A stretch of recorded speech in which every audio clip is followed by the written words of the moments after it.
Hello, good afternoon. It's Wednesday, May the 6th, as I make this recording. We're 2 months into the lockdown. It feels like it's just been a few days in some ways, in other ways, it feels longer. I hope you're finding ways to grow and occupy yourself during the lockdown. Listening to the governor today, it sounds like it's going to be at least 6 weeks before we can meet together uh, in bigger groups. That would be phase two of the reopening, which would be somewhere between 6 or 8 weeks from now. It could be longer, depending on what happens as we reopen. And so we can certainly keep doing what we're doing. I hope you find these readings from the Psalms a comfort and something that is helpful to you. As we continue in Psalm 119, remember it's 22 stanzas. Each stanza begins with a letter of the Hebrew alphabet. Last week we did 7 stanzas. This week I'm going to do 8. And then next week we'll do 7. And that way we'll have completed in 3 weeks all of Psalm 119. But to kind of put it in a context that could be helpful to us, law is an important thing, and the purpose of God's law was to form us into reacting and being like God. But when I at least think about law, it's kind of like, what's the least I have to do? I've fulfilled the law. You can't require more of me, and it's inadequate. And I think of in terms of like an American high school student when they ask, "What's the least I have to do to pass this class?" Which I've heard a number of times. Or maybe they're better students and they ask the question, what's the least I have to do to make an A? It's the same dynamic, just a different line. When the real question is what is the law forming in me and how should I live to be like God? And that's why Jesus came, because the words weren't enough. We needed to see it in action. And his words took the law and made it more expansive. Think of the Sermon on the Mount. And that Jesus called us to several things that are not intuitive, or maybe our first reaction to things when he says, somebody insults you, turn the other cheek. Somebody requires you to do this, go the second mile. And even maybe the hardest of all, love your enemies. It's just because they hate you doesn't mean you get to hate them. These are things that are not just natural to us as humans. We think of our self-preservation, but God is calling us to something greater. And so as we talk about law in Psalm 119, that's what I want you to hear, that challenge to go beyond just taking care of ourselves, and that God is forming us to be more like him. And it's our faith and trust that what he's calling us to do is the healthier, better way to live. So we're going to pick up in Psalm 119, starting in verse 57, if you're reading along.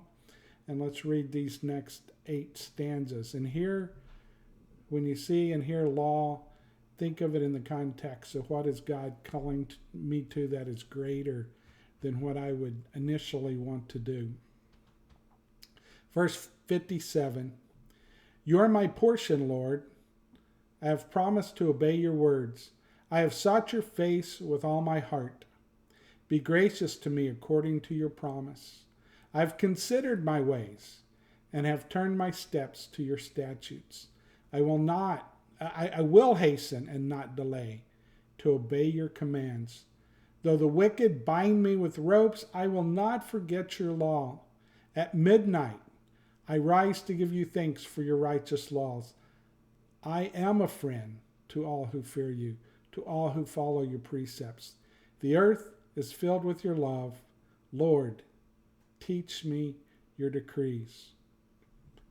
There's several phrases in there I like, but I like the idea of even if something is being done to me, that doesn't give me the okay to break God's law just because somebody mistreats me. So that's a challenge to me. Now the next stanza, starting in verse 65. "Do good to your servant according to your word, Lord. Teach me knowledge and good judgment, for I trust your commands. Before I was afflicted, I went astray, but now I obey your word.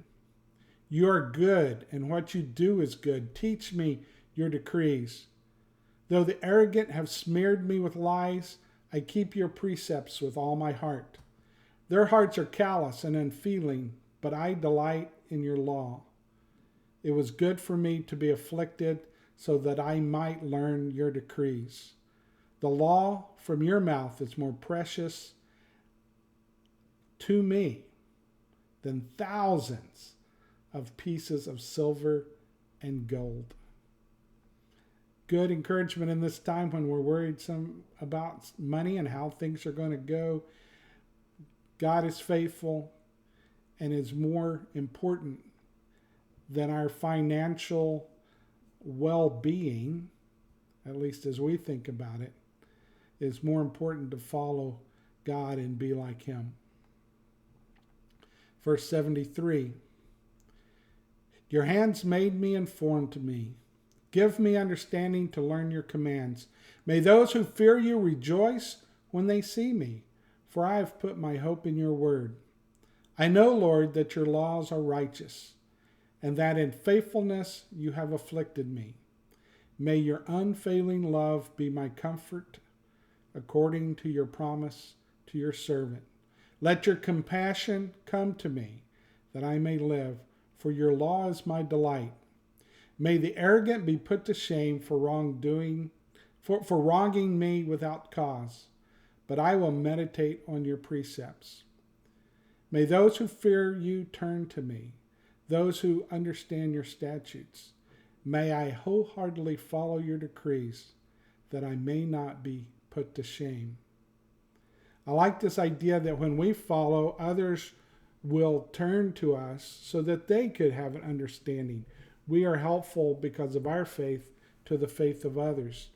And this idea that even when things aren't going as we expect them to be, that God will continue to be our comfort. I think those are important words.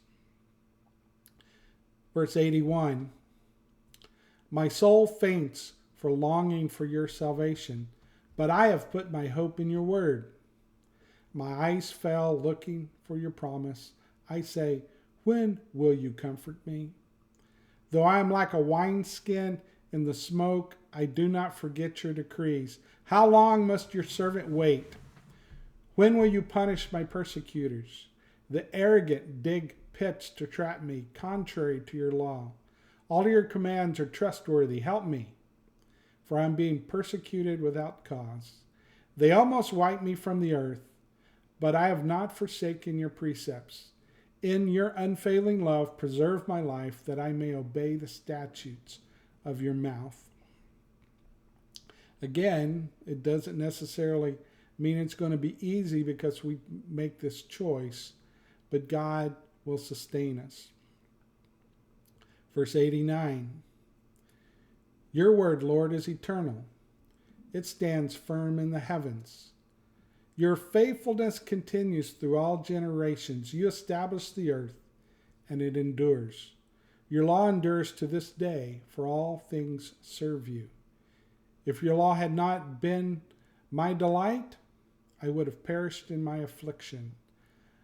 I will never forget your precepts, for by them you have preserved my life. Save me, for I am yours. I have sought out your precepts. The wicked are waiting to destroy me, but I will ponder your statutes. To all perfection I see a limit, but your commands are boundless. Now in verse 97. Oh, how I love your law. I meditate on it all day long. Your commands are always with me and make me wiser than my enemies. I have more insight than all my teachers, for I meditate on your statutes. I have more understanding than the elders, for I obey your precepts. I have kept my feet from every evil path, so that I might obey your word.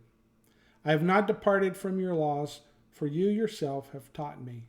How sweet are your words to my taste, sweeter than honey to my mouth. I gain understanding from your precepts.